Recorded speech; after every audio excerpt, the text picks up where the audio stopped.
Welcome to SV chemistry. बच्चों, आज के सेशन में हम पढ़ेंगे acidic nature of carboxylic acid. कि कार्बोक्सिलिक एसिड जो होता है उसका नेचर जो होता है वो एसिडिक क्यों होता है। तो सबसे पहले हम ये समझते हैं कि जो कार्बोक्सिलिक एसिड है वो एसिडिक क्यों है। ठीक है ना। तो यहाँ पे हम लेते हैं बेटा एसिटिक एसिड, जिसे हम कार्बोक्सिलिक एसिड कह सकते हैं। और इस एसिडिक एसिड को हम वाटर के साथ अगर रिएक्ट कराएं तो ये हमें देता है कार्बोक्सिलेट आयन। तो ये हमें क्या देगा, CH3COO माइनस, और क्या देगा साथ में हमें देगा H3O प्लस, जिसे हम कहते हैं हाइड्रोनियम आयन। तो कोई भी एसिड अगर हमें H आयन दे या हाइड्रोनियम आयन दे वाटर में डिसॉल्व करने पे, तो वो कैसा हो जाता है, एसिडिक होता है। अच्छा, तो ये हमें क्या मिला, ये हमें क्या मिला बेटा, carboxylate ion, carboxylate ion. Okay. तो ये जो कार्बोक्सिलेट आयन है बेटा, ये रेजोनेंस स्टेबलाइज्ड होता है, यानी कि इसके रेजोनेटिंग स्ट्रक्चर बनते हैं। और जो ये एसिटिक एसिड हमने लिया है बेटा, इसमें भी क्या होता है, रेजोनेंस होता है। तो दोनों में ही रेजोनेंस है ना, और दोनों की प्रॉपर्टी क्या है, एसिडिक है। तो यहां पर एक क्वेश्चन ये बनता है कि acetic acid and carboxylate ion में मोर एसिडिक कौन होगा। सो अगर हम एसिटिक एसिड और कार्बोक्सिलेट आयन की एसिडिटी ऑर्डर का कंपैरिजन करें कि कौन ज्यादा एसिडिक होगा, तो उसके लिए हम क्या करें बेटा, यहां पर इसका रेजोनेंस बनाते हैं। क्या बनाते हैं, रेजोनेंस। तो यहां पर हमने ले लिया एसिटिक एसिड, और इस एसिटिक एसिड का जो रेजोनेटिंग स्ट्रक्चर होगा वो कुछ ऐसा होगा, CH3, और यहां पर ऑक्सीजन का डबल बॉन्ड ब्रेक हो जाएगा, इस पे पार्शियल नेगेटिव चार्ज आ जाएगा, यहाँ पे ऑक्सीजन पे डबल बॉन्ड और H, ठीक है ना, और इस ऑक्सीजन पे आ जाएगा प्लस का चार्ज। एसिटिक एसिड का जो रेजोनेटिंग स्ट्रक्चर बना वो कुछ ऐसा है। अब अगर हम यहाँ पर कार्बोक्सिलेट आयन का रेजोनेटिंग स्ट्रक्चर ड्रा करें तो यहाँ पे क्या होगा कि डबल बॉन्ड की पोजीशन रेजोनेंस में चेंज होती है। तो यहाँ भी क्या होगा, इस ऑक्सीजन के पास डबल बॉन्ड आ जाएगा और इस ऑक्सीजन पे माइनस का चार्ज। अब देखो, अब हम इजिली कंपेयर कर सकते हैं कि इन दोनों में जो है कौन ज्यादा एसिडिक है और क्यों है। तो बेटा यहां पर देखो, दोनों के रेजोनेटिंग स्ट्रक्चर हैं। एसिटिक एसिड में क्या है, चार्ज सेपरेशन है, ऑक्सीजन पे माइनस है और दूसरे ऑक्सीजन पे प्लस है। बट कार्बोक्सिलेट आयन के रेजोनेटिंग स्ट्रक्चर में एक ऑक्सीजन पे सिर्फ माइनस है, दूसरे पे कोई चार्ज नहीं है। तो due to charge separation acetic acid less acidic than carboxylate ion, जिसकी वजह से एसिटिक एसिड क्या हो जाता है, लेस एसिडिक हो जाता है। रीजन मिल गया। और कार्बोक्सिलेट आयन जो होता है वो मोर एसिडिक हो जाता है। तो यहां पर बेटा एक नोट लगा लो। नोट क्या होगा कि ड्यू टू चार्ज सेपरेशन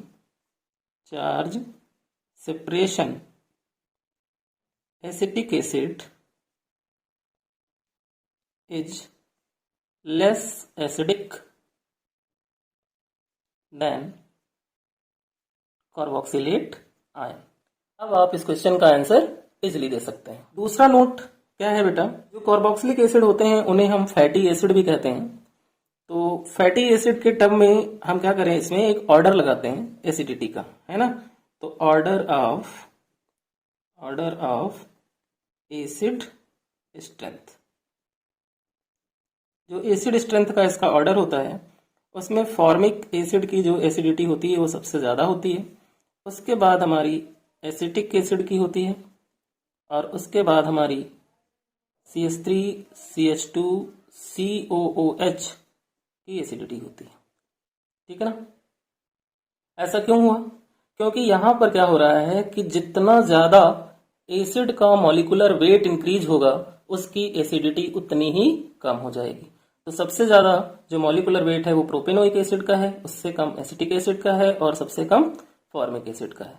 तो जिसका सबसे कम मॉलिक्यूलर वेट होगा वो एसिड जो होगा उसकी एसिडिक स्ट्रेंथ सबसे ज्यादा होगी। एक नोट और है बेटा यहाँ पे कि जो मिनरल एसिड हैं या एलिफैटिक एसिड हैं या फिनॉल हैं या एल्कोहल हैं, अगर इन चारों का कंपैरिजन करें हम कि इन चारों में किसकी एसिड स्ट्रेंथ ज्यादा होगी, तो बेटा जो मिनरल एसिड होते हैं, मिनरल एसिड उनकी एसिड स्ट्रेंथ सबसे ज़्यादा होती है। उसके बाद जो एलिफैटिक एसिड हैं, कार्बोक्सिलिक एसिड जैसे फॉर्मिक एसिड, इनकी एसिड स्ट्रेंथ ज़्यादा होगी। उसके बाद यहाँ पर फिनॉल आएंगे, फिनॉल की एसिड स्ट्रेंथ, और सबसे लास्ट में यहाँ पर एल्कोहल्स। तो ये ऑर्डर बनता है बेटा alcohol, phenol and aliphatic acid and mineral acid के कंपैरिजन का। क्लियर हो गया। अब हम बेटा यहाँ पर ये डिस्कस करने वाले हैं कि अगर कार्बोक्सिलिक एसिड है, उस पर सब्स्टिट्यूएंट लगे हों, that means electron donating group या इलेक्ट्रॉन विड्रॉइंग ग्रुप अटैच्ड हों, किस पे, कार्बोक्सिलिक एसिड पे, तो क्या इफेक्ट पड़ेगा उसकी एसिड स्ट्रेंथ पे। तो बेटा जो एसिटिक एसिड है वो plus I effect and minus I effect दोनों शो करता है। क्या करता है? Acetic acid plus I effect भी शो करता है एंड माइनस आई इफेक्ट भी शो करता है, दोनों को शो करता है। कैसे? एग्जाम्पल से समझते हैं इसको। यहाँ पे हमने लिया बेटा एक एसिटिक एसिड CH3COOH, ये हमने ले लिया, और एक हमने ऐसा एसिड ले लिया जिसमें Cl लगा हुआ है, CH2COOH। तो दोनों पे क्या लगे हैं? सब्स्टिट्यूएंट। सब्स्टिट्यूएंट में जैसे कि CH3 यहाँ लगा है एसिटिक एसिड में, तो ये CH3 जो है वो इलेक्ट्रॉन डोनेटिंग ग्रुप है। कौन सा है? Electron donating group. और इलेक्ट्रॉन डोनेटिंग ग्रुप जो होते हैं वो प्लस साइड शो करते हैं। यहाँ दूसरे पेड़ में क्या है? Cl लगा हुआ है, तो Cl जो होता है वो इलेक्ट्रॉन विड्रॉइंग ग्रुप होता है, और ये शो करता है बेटा माइनस आई इफेक्ट। क्लियर हुआ? हमने एक एसिटिक एसिड लिया और एक क्लोरोएसिटिक एसिड लिया, दोनों में हमें ये देखने को मिल रहा है कि एक में इलेक्ट्रॉन डोनेटिंग ग्रुप लगा हुआ है और एक में इलेक्ट्रॉन विड्रॉइंग ग्रुप लगा है। तो बेटा जब यहाँ पर इलेक्ट्रॉन डोनेटिंग ग्रुप लगा है तो इस इलेक्ट्रॉन डोनेटिंग ग्रुप की टेंडेंसी होती है कि वो इलेक्ट्रॉन को डोनेट करे, क्योंकि जब ये इलेक्ट्रॉन डोनेट करेगा तो ऑक्सीजन की इलेक्ट्रॉन डेंसिटी क्या होगी? इंक्रीज होगी, और जब ऑक्सीजन की इलेक्ट्रॉन डेंसिटी इंक्रीज हो जाएगी तो ये बेटा OH बॉन्ड को इजिली ब्रेक होने नहीं देगा, और जब यहाँ से OH बॉन्ड इजिली ब्रेक नहीं होगा तो क्या होगा? इसकी एसिड स्ट्रेंथ जो होगी वो डिक्रीज हो जाएगी। ठीक है, तो यहाँ पे क्या हो रहा है कि जब इलेक्ट्रॉन डोनेटिंग ग्रुप लगा है तो इसकी जो इलेक्ट्रॉन डेंसिटी है ऑक्सीजन की वो हो जा रही है इंक्रीज, और जो H आयन है वो इजिली रिमूव नहीं हो रहा है ना? क्या हो रहा है? H आयन इजिली रिमूव नहीं हो रहा है। इस कंडीशन में जो इसकी एसिडिटी है या इसकी एसिड स्ट्रेंथ है जो बेटा, वो हो जाती है कम। क्लियर हो गया? अब बात करें इलेक्ट्रॉन विड्रॉइंग ग्रुप की, तो ये क्या करेगा? ये ऑक्सीजन से इलेक्ट्रॉन अपनी तरफ पुल करेगा, और जब ये इलेक्ट्रॉन अपनी तरफ पुल करेगा तो O एंड H के बीच का जो बॉन्ड है वो क्या हो जाएगा? इजिली ब्रेक हो जाएगा। जब ये इजिली ब्रेक हो जाएगा तो यहाँ क्या कंडीशन होगी कि इलेक्ट्रॉन डेंसिटी जो ऑक्सीजन की है वो बेटा कम हो जाएगी यहाँ पे। क्यों? क्योंकि Cl क्या कर रहा है? इलेक्ट्रॉन अपनी तरफ पुल कर रहा है, तो ऑक्सीजन की इलेक्ट्रॉन डेंसिटी क्या हुई? कम हो गई, और H आयन जो था वो यहाँ से क्या होगा? इजिली रिमूव हो जाएगा, है ना? इजिली रिमूव हो जाएगा, और जब H आयन इजिली रिमूव हो जाएगा तो एसिड स्ट्रेंथ बेटा क्या होगी? बढ़ जाएगी, है ना? एसिड स्ट्रेंथ इंक्रीज हो जाएगी। दैट मीन्स जब कार्बोक्सिलिक ग्रुप पे इलेक्ट्रॉन डोनेटिंग ग्रुप लगा होगा तो वो प्लस आई इफेक्ट शो करेगा और उसकी एसिडिटी को वो कम करेगा, और जब कार्बोक्सिलिक ग्रुप पे इलेक्ट्रॉन विड्रॉइंग ग्रुप लगे होंगे तो क्या होगा कि वो उस एसिड की एसिडिटी को इंक्रीज कर देगा। क्लियर? तो बेटा यहाँ पर ये तो प्रूव हो गया कि कौन एसिडिटी को इंक्रीज करेगा और कौन एसिडिटी को डिक्रीज करेगा। तो यहाँ पर एक क्वेश्चन और बेटा बनता है, वो क्वेश्चन ये है कि why are formic acid more acidic than acetic acid? क्यों? क्योंकि दोनों ही एसिड हैं। तो क्वेश्चन क्या बनता है कि व्हाई आर फॉर्मिक एसिड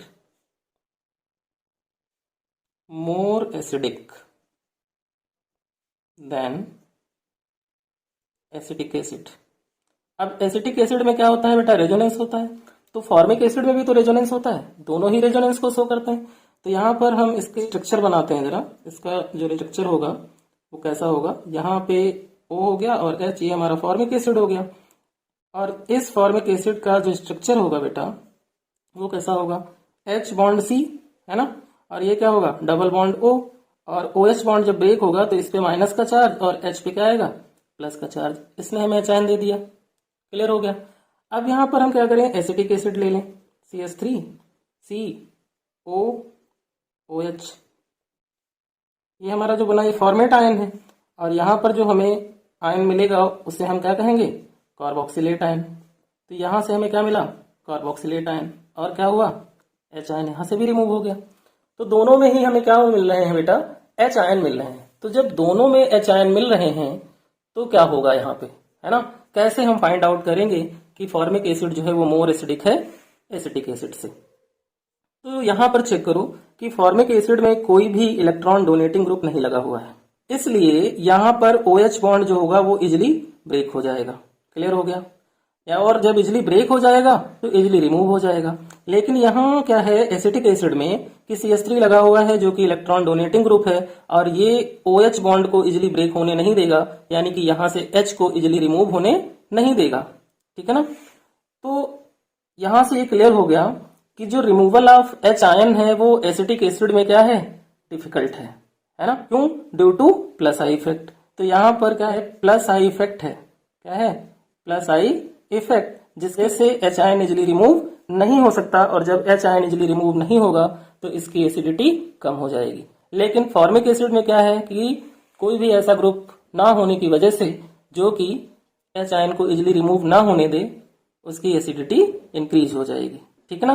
तो रीजन क्लियर हो गया कि ये मोर एसिडिक क्यों है ना। क्वेश्चन हो गया। अब अगर बेटा यहाँ पर हम बात करें कि एलिफेटिक कार्बोक्सिलिक एसिड और एरोमेटिक जो कार्बोक्सिलिक एसिड हैं उनका एसिडिटी ऑर्डर क्या होगा, तो उसको डिस्कस करते हैं कि उसका हम कंपैरिजन कैसे करेंगे, है ना। तो acidic order of aliphatic and aromatic acid, इसे समझो बेटा। देखो, एक तो हमारे पास फॉर्मिक एसिड है, तो फॉर्मिक एसिड का जो एसिडिटी है वो सबसे ज्यादा होता है। क्यों, क्योंकि उसमें कोई भी ऐसा ग्रुप नहीं है जो प्लस आई इफेक्ट शो करे। उसके बाद जो हमारा आता है वो होता है बेंजोइक एसिड। बेंजोइक एसिड में क्या होता है बेटा कि जो C6H5 है उसका प्लस आई इफेक्ट जो होता है वो CH3 के प्लस आई इफेक्ट से लेस होता है। इसलिए जब C6H5 का प्लस आई इफेक्ट CH3 से लेस है तो ये ज्यादा एसिडिक हो जाएगा, है ना।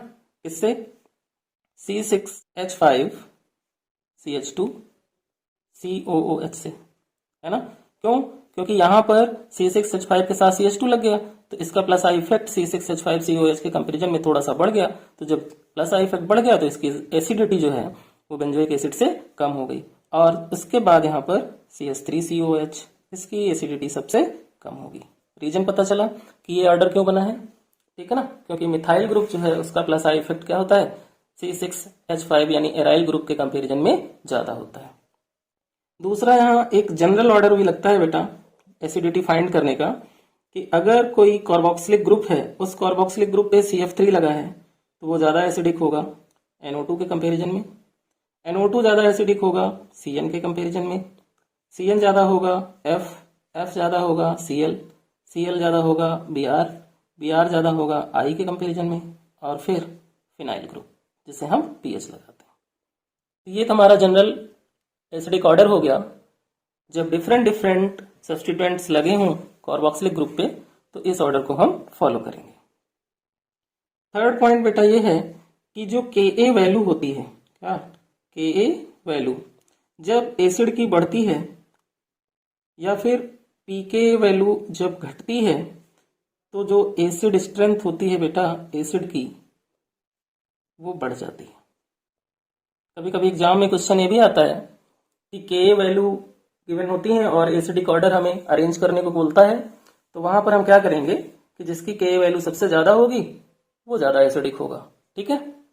या pK के टर्म में पूछे तो जिसकी pK वैल्यू क्या होगी, कम होगी, वो ज्यादा एसिडिक होगा। अभी हमने थोड़ी देर पहले इलेक्ट्रॉन डोनेटिंग ग्रुप और इलेक्ट्रॉन विड्रॉइंग ग्रुप की बात की थी।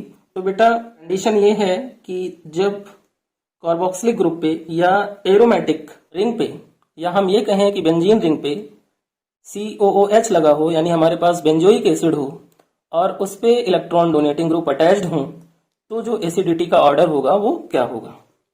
तो सबसे पहले हम बात करते हैं इलेक्ट्रॉन डोनेटिंग ग्रुप की। जब इलेक्ट्रॉन डोनेटिंग ग्रुप अटैच्ड होंगे किस पे, बेंजोइक एसिड पे, और कौन कौन से होते हैं ये, जैसे कि बॉन्ड OH है ना, बॉन्ड OH ये हमारा क्या है, इलेक्ट्रॉन डोनेटिंग ग्रुप। दूसरा बॉन्ड CH3 ये भी क्या है, इलेक्ट्रॉन डोनेटिंग ग्रुप। तीसरा बॉन्ड OCH3 ये हमारे जो हैं एक्सेट्रा, ये हमारे जो हैं क्या है, इलेक्ट्रॉन डोनेटिंग ग्रुप है। तो जब इलेक्ट्रॉन डोनेटिंग ग्रुप लगे होते हैं तो क्या होता क्या है, एसिड स्ट्रेंथ जो होती है बेटा एसिड की वो डिक्रीज हो जाती है। तो बेटा हमें कुछ इस टाइप से वहां पे कंपाउंड गिवन होंगे, जैसे एक ये रिंग हमने बनाया, एक हमारे पास ये रिंग हो गया है ना, 4 रिंग ऐसे हम बनाते हैं और उन 4 रिंग पे हम क्या करेंगे, COOH अटैच करेंगे और ये चारों क्या हो जाएंगे, बेंजोइक एसिड। ठीक है ना, चारों क्या होंगे, बेंजोइक एसिड होंगे। तो ये हमने 4 बेंजोइक एसिड ले लिए। अब इस पे हम क्या करें, एक पे मेटा पे हम लगा दें इलेक्ट्रॉन डोनेटिंग ग्रुप, एक पे हम पैरा पे लगा दें, एक पे हम क्या करें, आर्थो पे लगा दें, और एक को हम ऐसे ही रहने दें और इसको हम कर लें ABCD। अब यहाँ पे क्या होगा बेटा कि हमसे एसिडिक ऑर्डर अरेंज करने को एग्जाम में बोलेगा, ठीक है ना, कि किसकी एसिडिटी ज्यादा होगी। तो देखो बेटा जो ये इलेक्ट्रॉन डोनेटिंग ग्रुप है ये करते क्या है, एसिडिटी कम करते हैं। तो 3 में लगे हैं यानी कि उनकी एसिडिटी कम हो गई। तो सबसे ज्यादा जो एसिडिटी हुई बेटा वो किसकी हुई, सबसे ज्यादा एसिडिटी किसकी हुई, आइडिया है, डी की। लेकिन नहीं, एक्सपेरिमेंटली ये देखा गया कि जो ortho directive electron donating group है उसकी एसिडिटी सबसे ज्यादा होती है। उसके बाद डी पर कोई भी नहीं है जो एसिडिटी को कम करे। फिर क्या होगा, मेटा एंड पैरा। तो मेटा क्या है, डीएक्टिवेट है ना, तो उसकी क्या हो जाती है से ज्यादा, फिर बी की हो जाती है। तो इस तरह से हम इसका ऑर्डर अरेंज कर लेते हैं। अब बेटा नेक्स्ट कंडीशन ये है कि अगर इलेक्ट्रॉन विड्रॉइंग ग्रुप अटैच्ड हो, कौन से, इलेक्ट्रॉन विड्रॉइंग ग्रुप। तो इलेक्ट्रॉन विड्रॉइंग ग्रुप कौन कौन से होते हैं, जैसे कि बॉन्ड NO2 ये क्या करते हैं, रिंग से इलेक्ट्रॉन को विड्रॉ करते हैं। बॉन्ड CN है ना, और बॉन्ड X यानी कि कोई भी हैलोजन एक्सेट्रा, ये क्या करते हैं, एसिड स्ट्रेंथ एसिड की इंक्रीज कर देते हैं। ठीक है ना, क्या करेंगे, इंक्रीज कर देंगे। तो यहाँ पे भी एक एग्जांपल ले लेते हैं हम, उसकी हेल्प से हम ऑर्डर लगाना सीख लेते हैं। यहाँ पे भी हमने क्या किया, 4 बेंजोइक एसिड ले लिए और इन 4 बेंजोइक एसिड पे हम करेंगे क्या, इलेक्ट्रॉन विड्रॉइंग ग्रुप अटैच्ड करेंगे। ठीक है बेटा, तो सभी पे सबसे पहले हम क्या करें, COOH लगा लें, बेंजोइक एसिड बन जाएगा ये। और उसके बाद हम क्या करेंगे कि इन पे लगाएंगे हम एक इलेक्ट्रॉन विड्रॉइंग ग्रुप, जैसे कि हम NO2 को लगा लें, एक पे आर्थो पे, एक पे मेटा पे, एक पे पैरा पे, और एक को ऐसे ही रहने दें और इनको भी हम A, B, C और D कर लें। अब अगर हमें इनमें ऑर्डर की बात करेगा कि ऑर्डर इनमें क्या होगा, तो हम कैसे अरेंज करेंगे उसको समझते हैं। तो बेटा इलेक्ट्रॉन विड्रॉइंग ग्रुप क्या करता है, एसिडिटी बढ़ा देता है एसिड की। तो जो मेटा पे है उसकी क्या होगी, कमी होगी।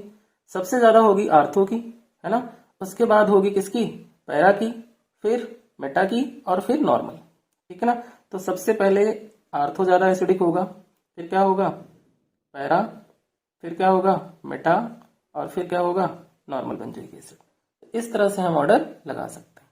अब एक नोट बेटा यहाँ पे और लगा लो। नोट क्या है कि अगर हम ये देखें कि हाइड्रोजन एटम की डिस्टेंस कार्बोक्सिलिक ग्रुप से इंक्रीज हो रही है तो क्या होगा, मतलब 4 या 3 ऐसे एग्जांपल गिवन हो जिसमें डिफरेंट डिफरेंट पोजीशन पे हाइड्रोजन एटम कार्बोक्सिलिक ग्रुप से लगा हुआ हो तो एसिडिटी क्या होगी।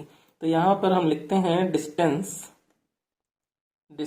ऑफ हाइड्रोजन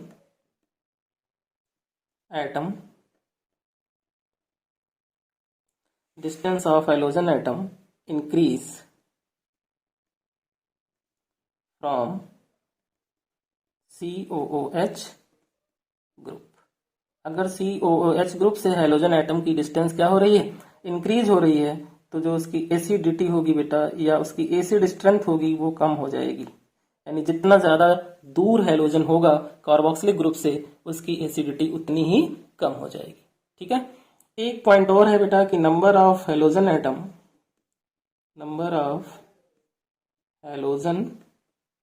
एटम इंक्रीज, है ना। अगर ज्यादा हेलोजन एटम लगे हुए हैं, एक से ज्यादा, तो क्या होगा, एसिडिटी भी उसी की इंक्रीज होगी जिसके पास सबसे ज्यादा हेलोजन एटम होंगे। यानी कि जिस एसिड के पास सबसे ज्यादा हेलोजन एटम होंगे उसकी एसिडिटी भी सबसे ज्यादा होगी। तो ये था बेटा कार्बोक्सिलिक एसिड का एसिडिक ऑर्डर, जहां से रीजनिंग क्वेश्चन भी आते हैं और एसिडिटी ऑर्डर अरेंज करने को भी आता है। तो ये टॉपिक बहुत ही ज़्यादा इंपॉर्टेंट है, क्योंकि बोर्ड एग्जाम आपका बहुत पास है, इसलिए फटाफट इस टॉपिक को आप लोग प्रिपेयर कर लो। यहाँ से अक्सर बोर्ड एग्जाम में क्वेश्चन